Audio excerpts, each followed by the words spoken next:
Bonjour, nous parlons toujours de Jésus-Christ comme vous le savez. Et aujourd'hui, on va prendre un texte presque connu de tous pour parler de Yeshua. Yeshua, communément appelé en français Jésus-Christ. Alors nous voulons parler de Yeshua avec le chapitre 8 de Jean. Et nous allons travailler dès le début ici avec Chouraki, la version Chouraki. Alors, il est dit aux enfants d'Abraham.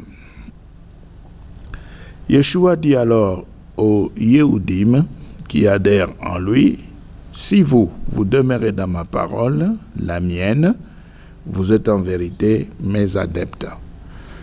C'est qu'il avait donné un enseignement, appelé ici une parole. Et cette parole avait été donnée aux Yehudim ou bien aux Juifs.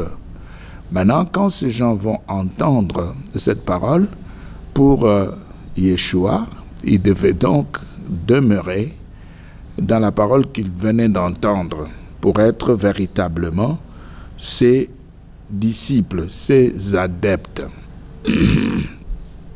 Alors, verset 32. Là, c'était Jean 8, 31. Maintenant, le verset 32, Jésus ou Yeshua dit, « Vous connaîtrez la vérité et la vérité vous rendra libre. » C'est la connaissance de la vérité qui donne la liberté. Donc, si on ne connaît pas la vérité, on connaît le mensonge, il n'y a aucune liberté. Parce que le mensonge lie, ficelle l'homme, garde l'homme loin de la vérité. Et Yeshua, qui connaissait le secret, dit aux Juifs, ici, dans la version Chouraki appelée Yehudim, qui s'étaient déplacés pour pouvoir l'écouter, Yeshua dit, « Vous connaîtrez la vérité, et la vérité vous rendra libre. » 33.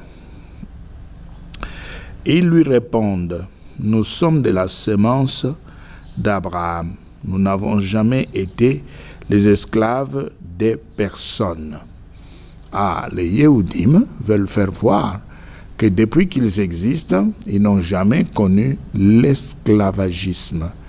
Ils ne sont jamais passés par là. Mais ici, c'est comme s'ils venaient d'oublier la phase ou la période connue et passée en Égypte. Et il y en a maintenant qui utilisent ce texte pour faire voir que les Juifs qui sont à Jérusalem et en Israël maintenant ne sont pas de vrais Juifs parce que ici, en répondant à Yeshua, ils ont dit qu'ils n'ont jamais été esclaves de personne.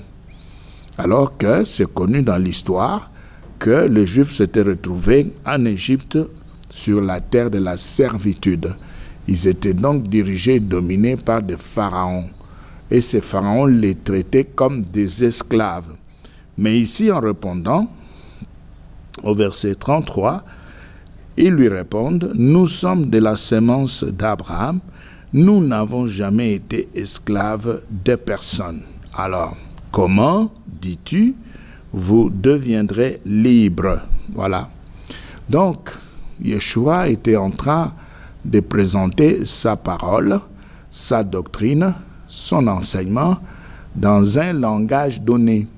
Il utilisait un langage et les auditeurs, c'est-à-dire les Yehudim ou le Juif qui étaient là pour l'écouter, ne comprenaient pas son langage.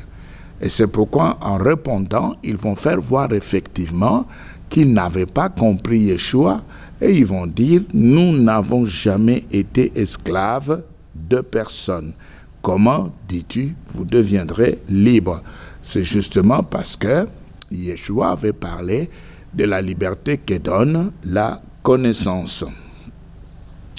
Au verset 34, maintenant, Yeshua va reprendre. Yeshua répond, « Amen, amen, je vous dis, qui faute est esclave de la faute. » Voilà. Nous sommes dans la version Chouraki, nous sommes dans Jean chapitre 8, et nous sommes là au verset 34. Yeshua répond et dit, qui faute est esclave de la faute. Pourquoi? Il commence à expliquer, justement parce que ceux-là qui étaient devant lui, qu'il avait entendu, n'avaient rien compris de tout ce qu'il était en train de dire, parce que Yeshua avait donné sa parole, sa doctrine, dans un langage précis. Et ce langage n'avait rien de charnel, n'avait rien de terrestre. Et maintenant, les Yéhoudim qui étaient là, n'avaient rien compris. Et comme ils n'avaient rien compris, maintenant, ils vont réagir. Et en réagissant, ils vont faire voir effectivement qu'il y avait un décalage véritable entre leur façon de parler et ce que Yeshua était en train de dire. Au verset 35, Jean 8, 35, Yeshua ajoute, il dit, l'esclave ne demeure pas en pérennité dans la maison, mais le fils y demeure en pérennité. C'est-à-dire, l'esclave, même si vous n'avez jamais été esclave, Yeshua ajoute, il dit, l'esclave ne demeure pas dans la maison, mais le fils, lui, demeure dans la maison. Alors, si donc le fils vous fait libre, vous serez vraiment libre. Ah, donc c'est lui, Yeshua, qui devait, par sa parole, par son enseignement, donner la liberté en apportant la connaissance. C'est-à-dire que ce qu'il enseignait devait donner la connaissance aux Juifs qui l'écoutaient. Et à partir de cette connaissance qu'ils allaient recevoir, la liberté pouvait s'en suivre. Mais lui parlait de l'esclavagisme par rapport à la faute, alors que les Juifs qui l'écoutaient comprenaient les choses au sens de l'esclavagisme terrestre. Et c'est pourquoi il y avait en quelque sorte un dialogue de sourds. Ils ne s'entendaient pas, ils ne se comprenaient pas, parce que Yeshua parlait dans un vocabulaire, dans un langage qui n'avait rien à voir avec ce que les Juifs avaient l'habitude d'écouter, avaient l'habitude d'utiliser. Maintenant, au verset 37, « Je sais que vous êtes de la sémence d'Abraham, mais vous cherchez à me mettre à mort parce que ma parole ne trouve pas de place en vous. » Voilà. Maintenant, il commence à révéler la cause de la haine, la cause de la tristesse, la cause de la colère de Juifs qui étaient là parmi ses auditeurs. Il dit simplement, vous êtes de la sémence d'Abraham, je le sais, c'est-à-dire la descendance d'Abraham, mais vous voulez me faire mourir. Mais Abraham, lui, n'a pas fait cela, Mais pourquoi est-ce que ces gens voulaient absolument le lapider et les tuer? Ces gens voulaient les lapider parce que lui, parlait et sa parole ne trouvait pas de place en eux. C'est-à-dire que ces gens ne le comprenaient pas. Il parlait, mais il était toujours incompris. Et c'est pourquoi, maintenant, ces gens, comme ils ne comprenaient pas son langage, ils vont donc se décider de pouvoir les tuer.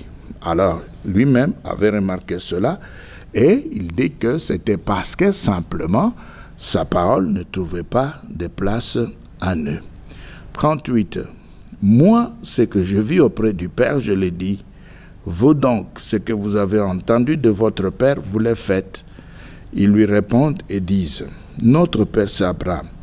Yeshua leur dit, si vous étiez enfant d'Abraham, vous feriez les œuvres d'Abraham. Mais maintenant, vous me cherchez pour me mettre à mort. Un homme qui vous dit la vérité que j'ai entendu d'Élohim, cela, Abraham ne l'a pas fait. Donc, ces gens voulaient absolument les tuer parce que ils ne comprenaient pas son langage. Ils ne comprenaient pas sa parole. Mais ce qui est un peu bizarre et paradoxal ici, c'est le fait que Jésus parlait de Dieu et les Juifs qui étaient là parmi les auditeurs prétendaient connaître Dieu. Et il parlait d'Abraham. Et Jésus parlait et reconnaissait Abraham. Et Jésus a dit, ce que vous voulez faire là, votre père Abraham ne l'a pas fait. Mais vous voulez le faire pour quelle raison? Ils ont dit, nous sommes des enfants d'Abraham, nous ne sommes pas des esclaves. Alors, maintenant Jésus dit, si vous étiez enfant d'Abraham, vous feriez les œuvres d'Abraham. Vous voyez, donc c'est en quelque sorte un dialogue entre des gens qui connaissaient Dieu, un dialogue entre les religieux, entre les gens qui connaissaient Dieu, qui avaient des documents ou des livres divins, des gens qui savaient que Dieu était là et des gens qui partageaient l'enseignement de la parole de Dieu. Et ils sont en train ici de se disputer. Mais alors, quelle est la cause de la dispute? Quelle est la cause de la dispute? Alors que les enfants d'Abraham prétendaient connaître Dieu, ils avaient Abraham pour père. Ils n'avaient jamais été esclaves. Et Jésus est arrivé, envoyé par le Père. Il se retrouve devant les Juifs pour leur parler du Père. Donc, nous sommes là, devant les gens appartenant à un même Dieu, ayant un seul personnage antique, mythique, qu'ils reconnaissent, Abraham. Le Juif reconnaissait Abraham, Jésus aussi reconnaissait Abraham. Mais pourquoi est-ce qu'ils n'arrivaient pas à se mettre d'accord? Eh bien, ils avaient un problème de langage, de langage. De langage pourquoi? De langage parce que, comme vous le savez, il y a une nette différence entre le langage et la parole. Langage et parole, moyen de communication. Langage et parole, moyen de transmission de pensée. Quand j'utilise la parole, eh bien, c'est un système de signes articulés pour la communication. C'est pourquoi je parle. Mais maintenant, quand Jésus parle de la parole, Jésus ne parle pas de la parole comme chez l'homme. Jésus parle de la parole comme l'enseignement qu'il avait reçu de la part de son Père. C'est ça ce qu'il appelle, lui, parole. Et comme il appelle cela parole, maintenant, il était obligé d'utiliser un vocabulaire. Et à partir de ce vocabulaire, il pouvait communiquer la parole. Alors, quand on utilise un vocabulaire donné pour communiquer une parole précise, on est alors dans ce qu'on appelle langage. On est dans un système articulé de signes qu'on utilise, on combine de mots, on combine de phrases pour pouvoir communiquer une pensée, pour transmettre une parole, pour faire voir ce qu'on pense en soi-même. C'est ce qui s'est passé ici. Ils parlaient tous de Dieu, ils reconnaissaient tous Abraham, mais Jésus utilisait un langage qu'ils ne pouvaient pas comprendre, un langage qui les dépassait. Et comme le langage les dépassait, ils ont dit, alors, comme tu dis des choses que nous ne pouvons pas comprendre et accepter, nous allons donc te tuer. Alors, si nous reculons un peu dans Jean 6, au verset 63, Jésus dit ceci. « C'est le souffle qui vivifie, la chair ne sert à rien. Le mot que je vous ai dit, sont souffle et vie. » C'est le souffle qui vivifie, c'est-à-dire c'est l'esprit qui vivifie, comme c'est dit dans Zégon, c'est l'esprit qui vivifie et le souffle ne sert de rien. Alors maintenant, si c'est l'esprit qui vivifie et si le souffle ne sert de rien, le souffle vivifie, l'esprit vivifie, la chair ne sert de rien, ça veut dire que ces gens religieux, autour d'un même et seul Dieu, ces gens religieux qui reconnaissaient Abraham avaient presque la même parole, mais dans des langages différents. La même parole, mais dans des langages différents. Parce qu'ils reconnaissent tous le Dieu créateur, ils reconnaissent Abraham, mais quand Jésus parle, ils ne comprennent pas. Quand Jésus parle, ils veulent le tuer.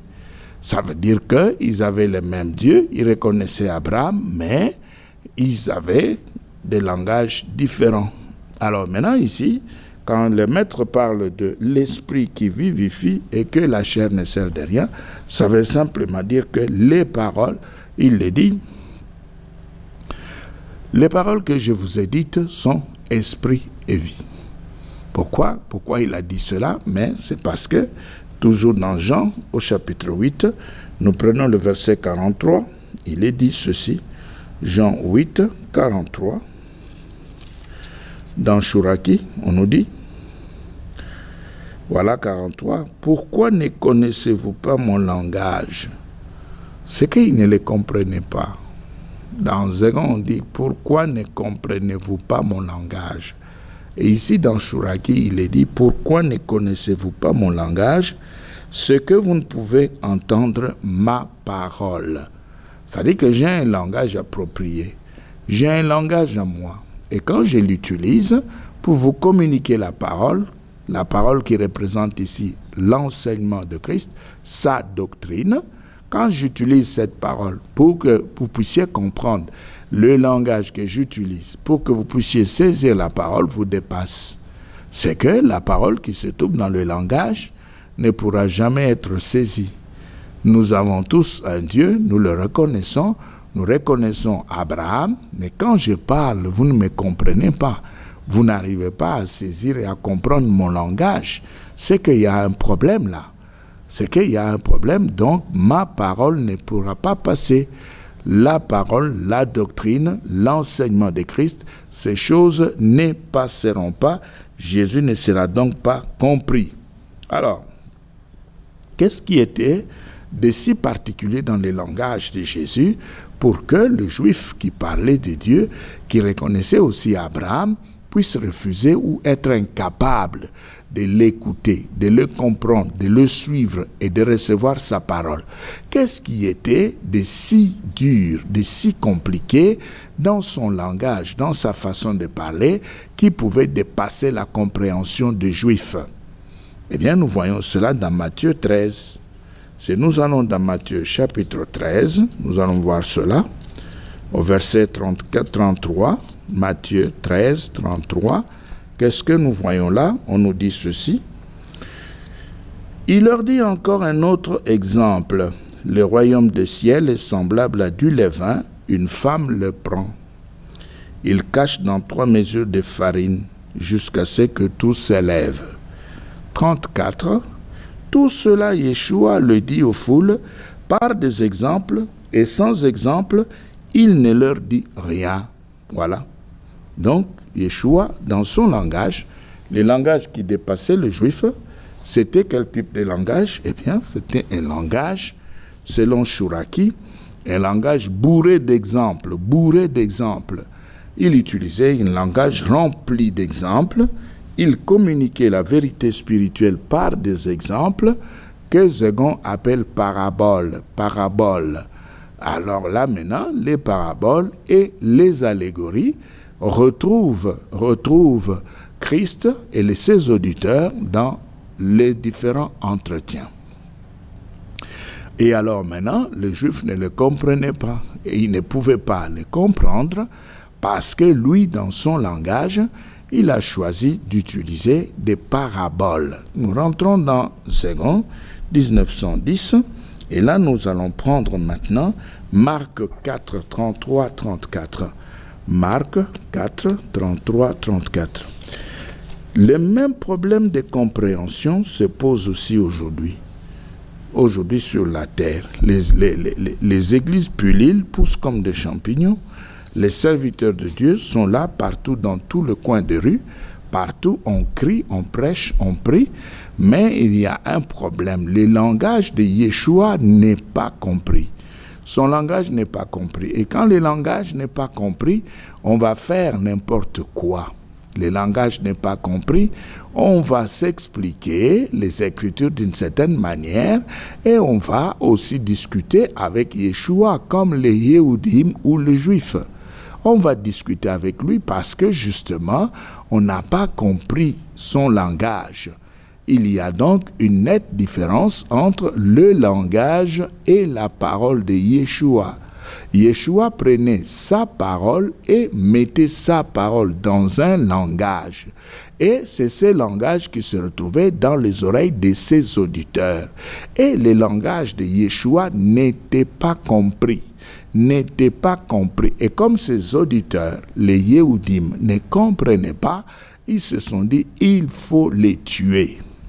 Alors, dans Marc 4, 33, 34, nous sommes là dans Zégon 1910, écoutez. C'est par beaucoup de paraboles de ce genre qu'il leur annonçait la parole, selon qu'ils en étaient capables de l'entendre. Il ne leur parlait point sans parabole, mais en particulier, il expliquait tout à ses disciples. Pourquoi? Parce que justement, son vocabulaire était dominé des exemples, dominé des paraboles, dominé des allégories. Il devait aider les gens à décrypter les symboles, les allusions. C'est ce qu'il faisait. Et maintenant, les auditeurs qui étaient là, qui n'étaient pas habitués à ce style de langage, ne pouvaient pas le supporter. Et qu'est-ce qu'ils ont fait? Ils se sont dit, cet homme est en train de parler, d'enseigner, il nous complique, il est en train de nous pourrir la vie, il faut le tuer. Parce que même si nous reconnaissons le même Dieu avec lui, même si avec lui nous reconnaissons Abraham comme étant le Père, eh bien, ce qu'il dit, nous n'arrivons pas à le comprendre. Et comme nous ne comprenons pas, tuons-le. Et c'est pourquoi il est dit ici, c'est par beaucoup de paraboles et de ces gens qui leur annonçaient la parole, selon qu'ils en étaient capables de l'entendre. Il ne leur parlait point sans parabole, mais en particulier, il expliquait tout à ses disciples. Ça veut dire qu'il y avait l'évangile populaire, les discours populaires, les discours vulgaires, remplis de paraboles, des exemples, des allégories, des allusions devant les gens.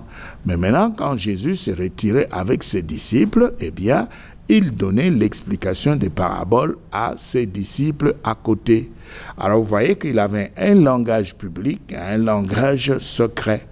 Un langage public pour ses auditeurs dans la foule et un langage secret pour les disciples qui étaient avec lui, qui marchaient avec lui et qui les suivaient. Alors maintenant, qu'est-ce qu'il fait là? Il expliquait alors ce qu'il avait l'habitude de dire en public, il l'expliquait à côté. Il expliquait cela à ses disciples. Donc, ses disciples ne pouvaient pas encore continuer à poser des questions en public parce qu'ils étaient rassurés du fait que, même si en public il utilise des paraboles, des allégories, des allusions, des symboles, même si en public son langage est rempli des exemples, quand nous serons à côté, il va certainement nous expliquer ce qu'il a voulu dire devant les gens. Alors, dans les systèmes d'explication, dans les systèmes d'interprétation biblique, dans les domaines de l'exégèse biblique, vous savez qu'il y a des théologiens qui ont présenté des systèmes, des paradigmes d'interprétation biblique. Et dans ces paradigmes d'interprétation biblique, il y a ce qu'on appelle le moment de paradigme de pré-scientifique ou ascientifique, la période prémoderne. La période prémoderne est une période qui est dominée par des choses non scientifiques. Et pendant cette période-là, les rabbins, qu'est-ce qu'ils avaient l'habitude de faire? Ils prenaient un texte biblique. Et les textes bibliques, pour les rabbins, avaient plusieurs sens. Ce texte avait plusieurs sens et devait avoir plusieurs sens. Maintenant, en ayant plusieurs sens, alors qu'est-ce qui s'est passé? Nous avons retenu quatre sens qui dominaient. Les quatre sens qui dominaient, nous avons les péchats. Les péchats, c'est le sens littéral. Après le sens littéral, nous avons le remèze. Le remèze, sens allégorique. Sens allégorique, c'est le remèze. Pourquoi? Parce que les rabbins avaient l'habitude de décrypter les symboles et les illusions. C'est ce qu'ils avaient l'habitude de faire. Et nous avons, après les péchats, les remèzes, nous avons les déraches. Les déraches, c'était le sens homilétique ou moral qu'ils accordaient à partir d'un seul texte biblique. Ils pouvaient commencer avec les péchats en utilisant le sens littéral. Ils passaient au remèze pour donner le sens allégorique. Après, c'était les déraches pour le sens homilétique. Et enfin, ils avaient les sodes. Les sodes, c'était pour le sens ésotérique. C'était pour le sens ésotérique. Alors, maintenant, si nous entrons un peu au niveau des pères de l'Église, après le rabbin, Eh bien, les pères de l'Église, eux, ont travaillé avec 3 sens. Sens littéral, moral et spirituel. Littéral par rapport au corps, et puis par rapport au parvis extérieur du temple. Moral, qui était lié à l'esprit. Spirituel, qui était lié à l'âme. Voilà. Alors vous avez là ces 3 moments qui étaient tenus sérieusement par Origène d'Alexandrie. Mais notre problème n'est pas tellement dans les paradigmes d'explication biblique. Notre problème se trouve ici dans le langage que Yeshua était en train d'utiliser. C'était un langage parabolique, dominé de symboles, dominé par des allusions. C'est un langage qu'on devait décrypter, qui doit être décrypté, ouvert. C'est un langage qui doit être expliqué. On doit chercher à comprendre ces langages, les langages de Yeshua dans la transmission de la parole, de son enseignement. Parce que quand il était en train de parler, les gens qui l'écoutaient n'arrivaient pas à comprendre ni à écouter exactement ce qu'il avait l'habitude de dire parce que son vocabulaire les dépassait. Alors c'est pourquoi dans Jean chapitre 8, nous voyons Jean 8, et là, nous allons voir le verset 43. Voilà, Jean 8, 43. 8, 43, on nous dit « Pourquoi ne comprenez-vous pas mon langage?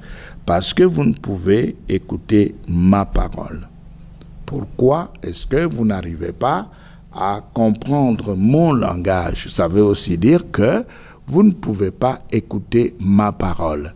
Mais son langage, nous nous répétons, ce n'était pas un langage facile, c'était un langage qu'il fallait décoder, qu'il fallait expliquer. C'est pourquoi lui-même, quand il terminait de prêcher en public, à côté, il donnait des explications à ses disciples.